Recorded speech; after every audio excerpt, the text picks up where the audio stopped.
Hello, this is the discussion video for George Orwell's 1984 Chapter 1, Paragraph 13. I have chosen 5 vocabulary words for this paragraph. We have slummy, overwhelming, to get hold of something, glance, and compromising. Let's start with the word slummy. Okay, we know that Winston went home. He didn't have his lunch. Instead of having lunch at work, he went home. He's considering doing something important. And at some point, he takes out a pen and a notebook, and he hides from the telescreen. So it seems like he's going to be writing in that notebook, something he doesn't want the telescreen to see. So in paragraph 13, they're talking about the notebook and how he found the notebook, where he found the notebook. And let's see, it says, he had seen it lying in the window of a frowsy little junk shop in a slummy quarter of the town. Well, the word frowsy, which is not very common, at least not in North America, I did not include that in the vocabulary. That's kind of an unusual word for me. I don't know if in the UK they use it more. But I guess that means like maybe ugly or in bad condition or not very cheerful looking, something like that, I guess. And so there's a frowsy little junk shop. A junk is like garbage. So it's a shop that sells little things, little pieces of things, and it doesn't look very nice. Perhaps it's a little dirty. In a slummy quarter of town, you can use the word quarter sometimes to talk about neighborhoods.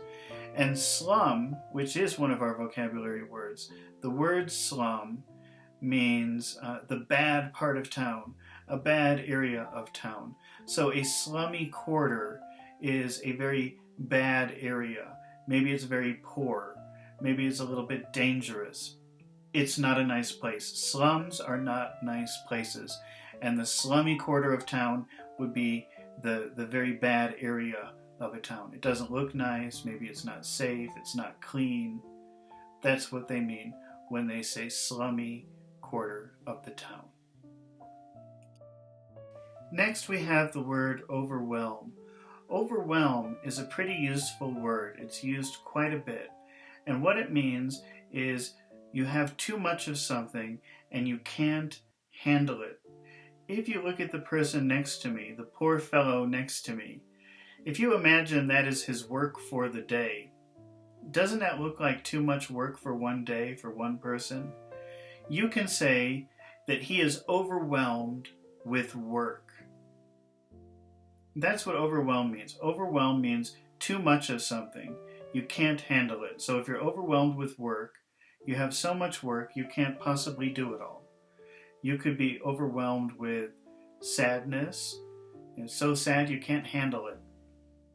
You could be overwhelmed with happiness. You can be overwhelmed with a lot of things. In paragraph 13, Winston is overwhelmed with a desire to possess the notebook. He knows that he should not buy that notebook from that frowsy store in the slummy quarter. He knows that. But he has such a strong desire to have it that even if it gives him trouble, even if it causes him trouble, he's going to buy it because he has an overwhelming desire. He can't handle how much he wants it. He must buy it to possess the notebook. So Winston has this overwhelming desire to buy the notebook, and he buys it because he can't handle this desire to buy it. He can't fight it, so he buys it. And then it goes on to say in paragraph 13 that party members were supposed to not go into ordinary shops, dealing in the free market, they called it. But the rule was not strictly kept because there were various things such as shoelaces and razor blades, which it was impossible to get hold of in any other way. Okay, so this phrase, to get hold of something, which in North America you would say to get a hold of something, means to locate something, to find something, to be able to obtain something. So if something is difficult to get a hold of, that means it's not easy to find. It's not easy to find in a store so you can buy it. It's not easy to find in the street. So razor blades and shoelaces were very difficult to find in official stores. They were difficult to get a hold of. So you had to go to the black market to get them. He's remembering when he bought the notebook. He's remembering the situation. So he's in this very bad part of town, this slummy area, and he knows he's not supposed to be there, and he's definitely not supposed to go into a store like this. So he's a little bit worried about entering.